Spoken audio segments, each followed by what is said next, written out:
Jackie, Lizzy, welcome to the Life Rocks podcast. You guys are from Stop 2030 and you're here to reduce climate stress in teenagers and make a positive impact on the planet, which I think is awesome. You guys think it's awesome. And right off the bat, I wanted to know, allegedly, according to your material, 1 in 3 Australians say climate change is negatively affecting their daily functioning and nearly half are feeling anxious weekly. Lizzy, you can start. As a parent and a creator, what was your I have to do something about this moment in your life? Okay, so the Feds, which is my production company, we were making science, medical, and kids broadcast programming.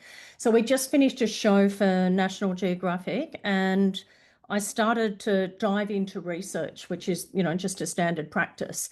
But the research led me to climate change. And as it was during COVID, we had a lot more time. And so we kind of, immersed ourselves in it, and particularly me.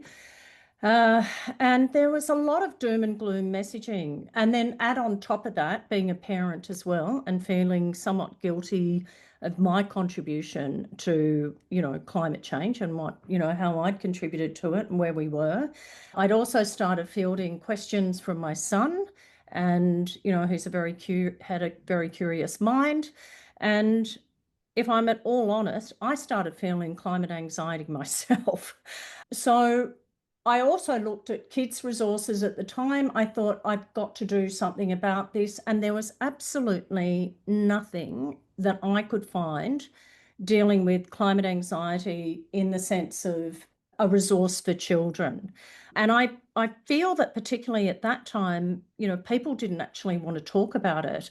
So that's when I realized that I wanted to pivot our company and we wanted to work on projects that had a bigger impact. And I decided I wanted to use my skills as a filmmaker for good. And that's how STOP started, which was really combining storytelling and now an education program to help the next generation. And then, of course, once I'd read the Origin report, which is what you referred to before, about 1 in 3 young Australians saying climate change is negatively affecting their daily functioning, and nearly half of them are feeling anxious, that became a driving factor in it as well, because it became not just an environmental issue, but it also became a mental health issue as well. So we wanted to shift the feeling of helplessness into hope and action. So that's essentially the backstory. Yeah, fantastic, Lizzy. And 1 in 3 is a lot. That's 33% of young people. And then, as you said yourself, feeling those similar feelings. How many people out there are feeling those feelings? It's got to be a lot. And if it's affecting daily functioning, this is a mental tone of the modern ages. So definitely great that you jumped in there to help. Jackie, you've been an impact producer on everything from mental health to refugee stories. When you looked at this same youth climate anxiety crisis or climate stress crisis, what makes STOP's approach, in your opinion, different to what's already happening out there, which is the doom and the gloom? Thanks, Sasha. Yeah, my background, I've worked on quite a few mental health projects and quite a few conservation and environmental projects, and STOP kind of perfectly brought those two things together. So they're two personal passions of mine. So it's been great to be able to kind of work on this with Lizzy and the team. I guess for me, the biggest difference is when we looked at, in terms of impact, there's a lot of really great education material out there that's about the issues. But what we discovered is, particularly for young people, resources or videos, information that's about what you can do about it was lacking, but particularly lacking in terms of being appropriate for them. There's a lot of resources for parents, how to talk to your kids about climate change, or about teachers teaching about environmental issues and what is climate change. But in terms of actually being a solution based program, that seemed to be missing, and that's certainly the difference. So we try to connect the why with the how, and that rather than talking about climate anxiety, we give actions to address climate anxiety, because we know that action is the antidote to despair. So what we do with STOP, particularly in the videos and then extended into the education, is we take an environmental issue and we pair it immediately with a bunch of solutions that are at arm's length. So while some of the solutions might be things like changing your bank or lobbying politicians, most of them are really easy, everyday arm's length actions young people can take at school and at home, so that they can really easily get onto it without it being very complicated. So the other thing that happened was that Lizzy started talking to Origin and Headspace very early on, because we knew that if we were going to be addressing environmental issues, and we could see that there is a lot of climate anxiety, that we wanted to support the mental health aspect. So like many projects I've worked on, it's really important to have everything reviewed and make sure that we're not contributing to the problem, that we're actually doing it in a mindful and sensitive way. So we worked really closely with them. And that also evolved into understanding that teachers are also, like all of us, feeling climate anxiety themselves. And they also can recognize that their students are feeling stressed. They don't want to add to that stress by teaching about environmental issues or teaching about climate change. So we also identified a gap that STOP was able to fill by partnering with Origin and some other mental health institutions to create a resource for teachers to address climate emotions in the classroom. So that's something else that I think STOP did that was very new, was understanding that teachers need that confidence and support to actually then support the students in the classroom. Yeah, fantastic action-oriented approach, which I love, because there is a lot of information and information overwhelm, and that can leave people feeling even more stuck and even more burdened by the pressures of faraway environmental crises that aren't exactly easy to impact as a teenager who's sitting in school. You've mentioned you worked with not-for-profits, some corporates, some teachers there. I think something that stood out to me was also your teen advisory board that you advised with in order to create the program. And it's so a teen advisory board being a board made up of teenage youth. They co-designed this with you. In that process, what did they reveal to you? What did they veto in terms of your ideas? What made you understand from the conversations with them that you might not fully understand this generation yet? And where did you have to change your approach? Well, I think it started even before the Teen Advisory Board came on.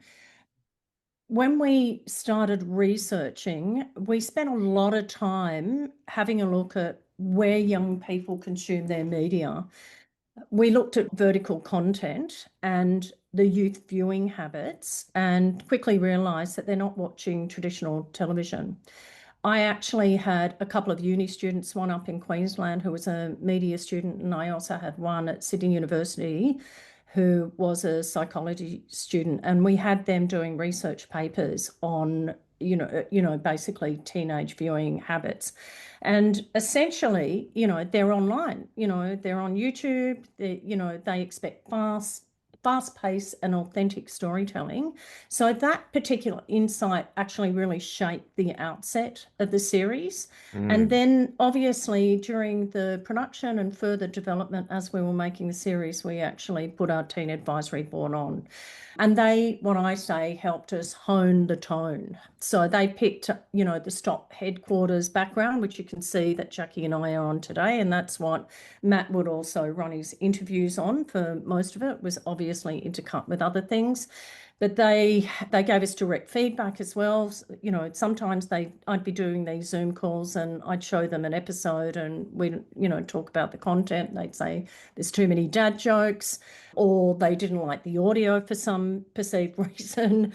And, on one particular episode, they also said, we really actually want to see more data. So they wanted to see more of the issue as opposed to, just sweeping it under the rug. So we would always go back and we would adjust things as we went along. And it was interesting because during that process, we had initially, tried to avoid anything that was heavy. But when they told us that they wanted more, they wanted the authenticity, as long as it was paired with the solution from our perspective, we were happy to oblige. So that pairing helps turn stress into agency. So the first step for them really is watching an episode, trying an everyday action, just reducing single-use plastic, and they're very simple, easy actions for them to undertake. And that's how you turn anxiety into action or action into hope, however you want to say it. Yeah, the other thing we did, which I thought was really interesting, because it's a multi-platform delivery. So there's the longer 5-minute YouTube videos, and we had shorter, the episodes turned into kind of 5 1-minute vertical videos on TikTok. Then we had clips on Instagram, and they're all very different platforms. And for a lot of people who don't use those platforms, they kind of group them together as just social media. But what the Teen Advisory Board did for us, well, helped me really understand, was that they wanted different things on different platforms. So they really liked the graphic kind of branded stop thumbnails on YouTube. They liked those that they felt kind of slick and polished and branded. Did not think that was appropriate on TikTok, did not want any thumbnails on TikTok. They wanted them to be just completely authentic, as if it was just live streaming videos on TikTok. And then Instagram was kind of somewhere in between. They could tolerate a little bit of branding, maybe some text over an image, but really, again, wanted it to be this kind of more organic and authentic vibe. And I would not have known this if I hadn't shown it to them. So it was it was really clear to me that, I can't assume, I'm not a teenager, what they're going to like. And we needed to ask them and check in with them. And we did that at various different steps along the way. And I'm so glad we did, because they were awesome. And one thing I would say too is that we were emotionally connected to the material, but we didn't feel like we couldn't change it, because we were making this for young people, for the teenagers. So it wasn't about us making this beautiful, slick production that we might have done on another documentary series. This was about them. So it was really important for us to be authentic in what they wanted. Sounds like it was a crucial step in the creation process to be able to bounce things off them and let them help you nudge it into a place that was suitable for them and their viewing and their ideas and how they like to consume content. I think a lot of parents and adults out there catch some of the cultural memes like TikTok brain rot and the doom scrolling generation, and they see the apathy and the depression, and they don't understand it fully. But there's a lot of pressures on teenagers to get through school, figure out their social climate, figure out the world at large, and also participate in it. So what is those steps for the teenager to go from the paralysis of all of this new knowledge and new inputs into something like action? Because your tagline at Stop 2030 is essentially action is the antidote. So how does that teenager who's in that world of the TikTok and the media consumption and everything go from just absorbing to taking some action? And how do you encourage that? Well, I can speak to that. I mean, look, I think all of us can get trapped in a doom scroll, and we can all get overwhelmed by bad news. And, certainly people of all ages are like, I just can't anymore. And it's really, there's that kind of freeze that you get when it just all seems so insurmountable. I think that what we discovered from the Teen Advisory Board and our own kids and, young people in our lives is that these young people they're the inheritors of the mess that we are leaving them. They often don't have agency. They don't have a voice. They can't vote. So they feel like they have no power. But as many of the young eco warriors in the series talk about, the MPs, They want to hear from the young people. They are the next voters, and many of them are minutes away from being able to vote.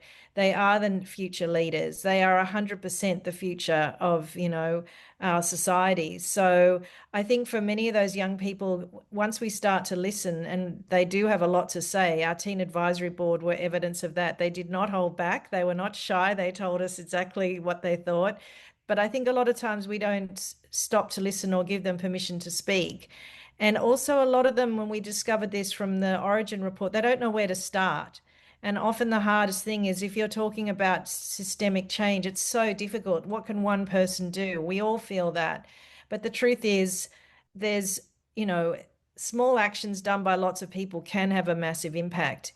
But also, the act of taking that small action actually eases your overwhelm and your freeze because you're actually doing something, even if it's something that's only affecting your block or your neighborhood or your school garden or your local community. And I think that's was something that we really understood, that for ourselves, but also for young people who are particularly feel like a lack of agency, is that you're just getting started and finding other people who are just getting started and working together. You can suddenly see, you feel a sense of belonging, a sense of common purpose, a sense of achievement, because you can actually do things that have a big impact very quickly, like, growing a garden can, you can see the benefits with bees and frogs and all the things that are coming into your local environment really quickly.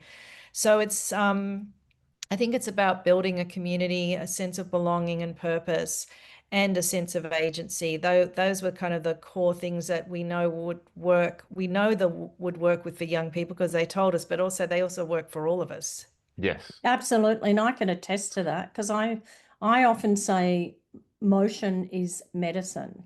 And for me personally, being in motion, having worked on this particular project for 5 years, it's kept my own climate anxiety in check because I feel like I'm contributing, trying to help in my own way. And I think if we all just look at what we can do individually in small steps, whether it's planting a veggie patch, for biodiversity or composting or recycling, I just think all of it helps. It helps our mental health.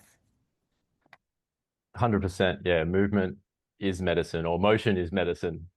And yeah, we're constantly in motion. Even if we're sitting still, we've got all sorts of things crawling around inside of us, literally, metaphorically, thoughts moving through our head, digestion, bacteria. We're kind of a host for this living, pulsing, wriggling reality. And being stuck on our phones or our screens is kind of antithetical to that living, breathing, organic thing that we are connected to inherently, which is ecology and the whole world at large as well. So yeah, totally. People need to move, need to act. You've said, small actions done together. And that says to me that, yeah, it's not saving the planet. It's doing things together as a community that can be one step of empowerment or 1 centimeter closer to something empowering. Can you give us some tangible examples, some case studies or some stories where maybe a school was using your program, or when you've seen that shift in a student or a teen where they've gone from like, oh, I can't do anything, I'm just one person, what's the point in this, to like, yeah, we're doing this together and like this is fun and we can do something? Well, I guess there's two things. There's things that we talk about in the series that I think hit me personally, and there's also things that we're seeing young people respond to as well. I guess a really concrete example that I use a lot, that Cade McDonnell, who's a vegan chef in the series, and he talks about the impact of going meatless. And he's not talking about becoming vegan, but he's talking about the impact that just even having one meatless meal could do. So he talks about a single meatless meal saves 500 liters of water. And for a lot of people, having one vegetarian meal a week is not a huge onerous task, and you're saving 500 liters of water. if your community did that, if 1,000 families had a meatless meal, that's 500,000 liters of water that you just saved. So that is not an insignificant number. That is when people think, oh, I'm just doing something in my community. But imagine if everybody did one meatless meal, and you don't have to become meatless permanently, but you can just understand that even a small thing that we're doing in our family, if we multiply it out a little bit, can have a huge impact. But the thing I think that we've seen in young people that they really respond to is when you pair an action or an activity that could seem like a small thing, but it's, again, together, for example, a clothing swap. So we know that fashion waste is filling up our landfill. We know that people are only wearing things an average of 7 times. We know that there's huge consequences in terms of the toxins that leach into the soil from the landfill from all of these fabrics and them making of fast fashion, the pollution. It's a really big issue. A clothing swap is a way for people to kind of reinvigorate their wardrobe, have a new wardrobe, but with secondhand clothes. And it's really, really fun. And I think that for a lot of people, there's like an added benefit of a sense of community, maybe meeting people you didn't know, invigorating your wardrobe with some new things that maybe are quite unique. It's really social, it's fun. And I think that there's this kind of understanding that actually doing good for the planet can be super fun and social, and makes me, again, have a sense of belonging and being with people who think like I do.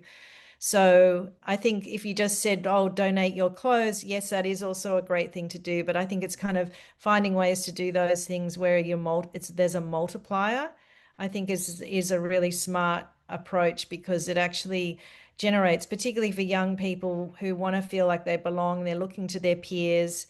If their peers are doing it, maybe they're more inclined to do it. So I think those kind of socially led activities are really powerful in getting young people, helping them understand that, wow, we are actually making quite a big impact by doing this together. Yeah, great. And the episodes are these bite-sized, topical little snapshots into so many areas where people can participate. You mentioned having a plant-based meal every now and then to reduce the meat consumption, which is obviously more impactful on the environment in many ways than standard beef. There's stuff to do with how the digital technologies like cloud services and servers can impact the environment. There's bees and frogs. There's soil-based stuff. There's stuff to do with plastic in the ocean or plastic in landfill. There's stuff to do with the conversation around climate change, recycling electronic goods, all these little facts and things that are inherent to our life that you've made really accessible and really fun and engaging to jump into, and colorful. And yeah, it's great. I recommend everyone go and have a look through all of the episodes at a point. Yes. So, there's teaching in the world right now as a teacher has only gotten harder in the past, 5 or 10 years. There's more and more red tape. Excursions are hard to come by. It's much easier to keep kids in a classroom and put a TV on or put them in front of tablets. Teachers are drowning in curriculum demands. But you've created 84 lessons that are mapped to science and humanities curriculum. So what are the teachers telling you when they use this in the classroom, and what's the impact happening for teachers? I'm going to let Jackie answer this, but there's something I want to say first. Yeah. And one thing that was very important right from the start on the education program was to make it free. We wanted to make sure that there were no barriers set for any teacher or any child across Australia. So that was a really important thing for us because, resources are free. A lot of schools don't have the money, to pay for all these external courses and activities and so forth. So that was a really important thing for us as a starting point. And I'm going to hand over to Jackie. We've been really lucky. We've had very positive feedback so far from all the teachers. Yeah, Right. so we were really led by the teachers because we showed the videos at a couple of different school festivals, and the teachers immediately said, oh my God, these videos are perfect for teaching. They're the perfect length. They were very excited because a lot of teachers use YouTube for video resources, but a lot of them are from America. So you're not actually showing local scientists, local experts, local eco warriors and activists. So they felt it was really great to be able to have those relatable Australian people speaking, and a very diverse group of all ages and different backgrounds. So the teachers told us that they would be good content. The Teen Advisory Board actually also said, this is way more interesting than anything we usually see in school because it is designed in this really snappy, fast-paced way. It's all evidence-based. So we felt like that we were really onto something, and we realized that the impact of this really is in schools because teachers are saying they wanted it, the students were saying we wished we'd had it. So that's when we made our education program. And I think one of the things that, again, about in terms of co-designing or at least testing, which is so important, we piloted the education program with 4 schools. And we did surveys and interviews with the teachers and the students to get feedback on the resources before we launched them, because we wanted to make sure, and it was all incredibly positive. There was some tweaks for sure. We had to make some tweaks. We added some things like parents led at home and some different worksheets and things like that. But the resources absolutely were landing and the students really liked them. So we felt confident going out the gate that this was something that was going to work. And I think also too, Jackie, during that process of piloting and interviewing teachers and so forth, that's, I guess, where the idea, came from, also creating an additional resource for teachers, which we worked with Origin and Headspace and Psychology for a Safe Climate and a number of other mental health experts. But that's where it came in order to try and support teachers as well and help them recognise climate stress in the classroom, how to respond to it, etc. Yeah, really good. There's obviously a lot of background work that's gone into these programs, and you do have upwards of about 150,000 views on these videos. So they're definitely got some traction and are popular out there. And they're paired with the classroom resources and group activities. Can you share in a bit more detail some of the types of activities or work that you're encouraging through the videos? Sure. So we worked with a wonderful team at Quadrant Media who are teachers to write the curriculum materials. But one of the things we challenged them is we said we really need the resources, the lessons and activities to match the kind of approach that we've had with the videos. They need to be as fast-paced and dynamic and as contemporary and modern feeling as the videos are. And they came back with a fabulous suite of activities that are absolutely hit the brief in terms of being interactive, fast-paced, lots of group work, pairs. Built into it, which I was really excited about, is that they've really built into this idea of giving students a voice. So there's lots of activities where the students are taking what they've learned, figuring out a solution together in small groups or pairs, and then presenting back not just to the class, but actually presenting back to the community. So doing an assembly presentation or a library, posters for the library for the whole school to see, or doing a workshop for the junior school, or even leading up and teaching the teachers, doing a session for the teachers. So it's really about informing and educating the students around the issue and then taking their solutions and letting them broadcast those. And that, of course, really cements the knowledge, but it also gives them that sense of confidence and agency and gives them a voice in a really important way. So we created 4 themes, and then for each theme, there's a module of 4 resources, and there's 2 that are teacher-led and 2 that are student-led, and they include challenges. So the student-led is a school challenge and a home challenge, because we also realize that it's really important that it's not just confined to the school. We want that education to come out of the school and into the community. So whether that's a home challenge they're doing and that they involve their family in, fostering conversations with the family, but also things that they might be able to do, might be able to adapt into like an after school program or a school holidays program or a whole school project. They're very modular. They can be used together or separately. They can be adapted in all kinds of different ways. So at the moment, they're mapped to the curriculum for science and humanities and aligned with the sustainability cross-curriculum priority for years 5 to 9. Fantastic. Yeah, it's a really great approach. So you've mentioned that a mindset of stewardship in young people is really important, which I also believe that it is about stewardship and encouraging participation in the environment, not so much the just observing from the outside, like we're separate from nature, but that we are a participant and we're responsible for it.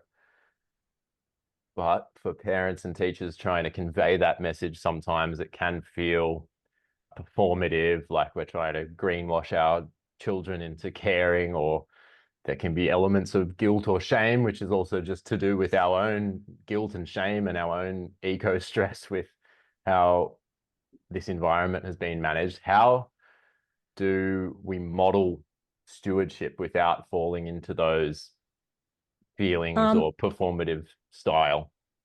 I think it's important in some cases, as Jackie touched on before, we've got, a whole array of eco warriors. Yeah. Some are younger, some older, scientists, surfers, what have you. Mm-hmm. But there is one particular eco warrior who's a professional longboarder, and her name's Tully White. Now, she's an ambassador for Surfers for Climate, but she's also a strong advocate for tackling plastic pollution. Yeah. She often addresses the question that many people ask, which is what difference does it make if you pick up one or two pieces of plastic? What does it really make?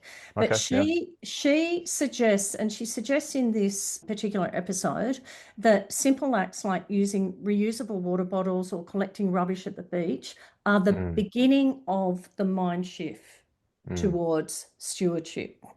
And she said, it's just a way to give back to the environment, which gives us a lot. It's the start of a more conscious journey. So, me personally thinking that if a 22-year-old girl is telling that story to a 14-year-old kid is going to be a lot stronger than coming from me as a parent or a teacher saying that. So I think as a starting point, there are these little gems that are through that can probably help initiate that. What do you think, Jackie? Yeah, I feel like, I really love this line of Tully's. It really resonated with me, and it reminded me of another project where I remember I was talking about pledges, where people click on a pledge on a website, and I said, well, what's a pledge going to do? And he said, he was a psychologist and an advertising guru we were working with on a different project. And he said, you're absolutely wrong. It's an action that's orienting you in a direction. And the pledge is like the first step on a pathway to action. So if you get someone to pledge something, that is the start of the momentum towards, well, I'm committing to an ideal or a value or a goal or a purpose. And I can't expect to get there in one giant leap. I need to take baby steps. And I think that mindset is also about a shift, as you mentioned, where we kind of talked about the environment as that thing over there, nature's over there and we're here. And I think the term sustainability is really useful because it actually, and what STOP does is incorporates, as you said, things like e-waste and all the things in our life that we actually have to think about. It's not over there, it's here, right here with us. And that the planet is something we need to look after rather than to exploit it and then have to deal with the kind of, the fallout from that. And I think that, again, if more people have that mindset of stewardship and caring for something, it helps the planet, but it also helps us, because when you care about something, you feel more fulfilled and you're part of something again, and you find other people who feel the same way. It makes you realize that that you're much more connected to everything. And I think that's a really great place to be. And I Yeah. think starting early, Yeah. starting at early. school. Yeah, starting Yeah. at school, involving them at this stage. Yeah, totally. And that some of the feelings that that do come up are there for a reason as well. They're our ethical, moral indicators towards, what's really going on. Like I remember feeling guilt as young as 5 years old for leaving a paddle pop stick in the backyard because my mum had told me never to litter. And it's a paddle pop. I didn't know that a paddle pop stick was actually compostable at the time. I just knew littering was bad because that's bad for the planet. And I remember this deep feeling of shame that I eventually cracked, and I went in and told mum I left the paddle pop stick outside and I can't find it. So it's not good to feel too much of those emotions or get stuck in them, but they are our little indicators towards things that are going on that are real. So Planet Ark, big environmental organization, they said that you guys are reaching a demographic that they've been trying to reach for years. So what are you doing that legacy environmental organizations should learn from and that they haven't cracked? Well, I think as a start, it's our teen advisory board. I think it's really all the research that we did to try and consider where the kids were and try and meet them where they are, as opposed to try and bring them to us. I mean, that's what I would say just as an overview. Yeah, I think that it's the notion of co-design. I think co-designing, and there's different levels of co-design, but at the very least, some kind of collaboration where you're actually listening and seeking out what's going to work. And it's not always easy to hear. There's things that, you think, God, I would have thought that would be really awesome. And it's not. But I also think, having the courage to pilot things and taking the time to pilot things and user test. We did a lot of user testing with teachers. We did a culturally and linguistically diverse review and a First Nations teacher review with the resources. We wanted to know that they were going to work for every, we have a very diverse group of students and teachers in this country, and we wanted to make sure that they were all going to work. And that's all due diligence, and it takes time. And sometimes the feedback, we had to change things or adjust things because of that feedback.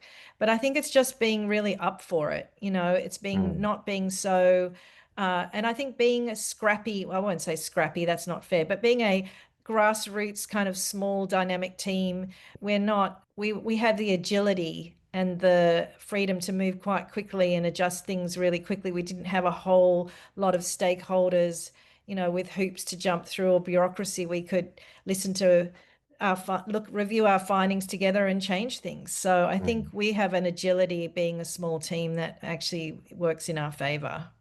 And not being afraid to make those changes at all. Yeah. Fantastic. Yeah, well, I wouldn't call you guys scrappy, but I think you've done a fantastic job with being a nimble organization that can Nimble, that's a better word. make changes as needed and work with the current times rather than being too large, maybe like some of these big organizations that move too slowly nowadays. So good for you guys. All right, so I've got two questions. You might both want to answer these. Both of you can answer them because I'm sure you have deep, interesting answers yourselves. So it's 2035, a young person who saw all the STOP videos and went through the programs and did the activities at school is now 25. What do you hope they remember? Not just about what they learn, but how it made them feel. Jackie, you first. I think it's going back to the first principle that we wanted to give them a voice. I think I would like that 25-year-old to say, this was the first time I felt like I had a voice and people were willing to listen. I think that young people are so much savvier and have so much more to say than we give them credit for. And I think that I would like to say that the STOP gave me the knowledge of the problems. And we've had feedback from students saying, I really liked how you didn't shy away about how bad things are.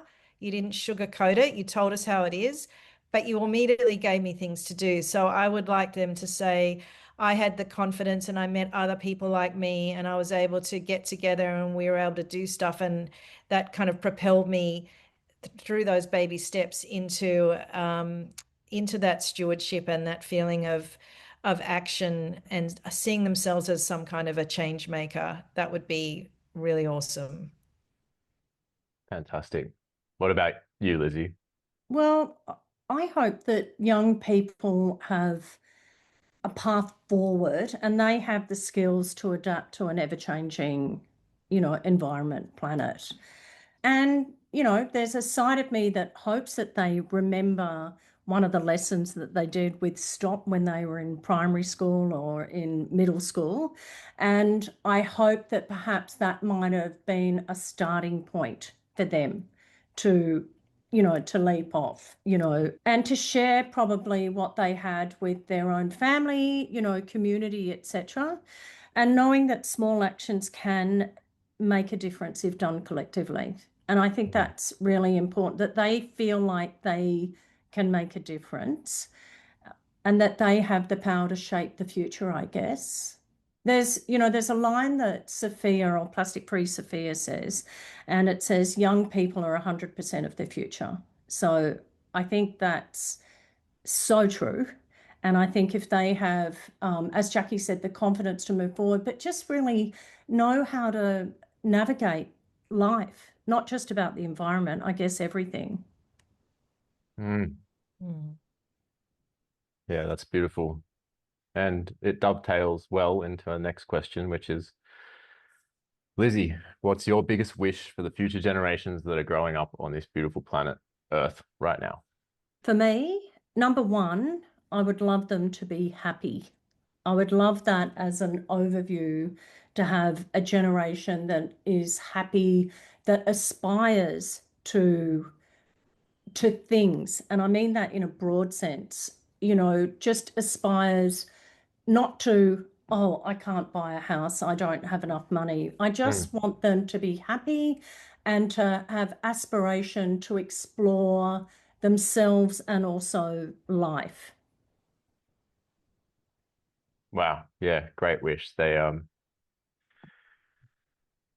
don't need all of the anxiety that follows them around. It stops them from living the life of their dreams. And yeah, to see through a bit of that and get to where they want to be, that's a great wish. What about you, Jackie? I think in the current climate, I think this for all of us, but I especially hope it for our next generations, is to be able to lose the overwhelm and the freeze and understand that we are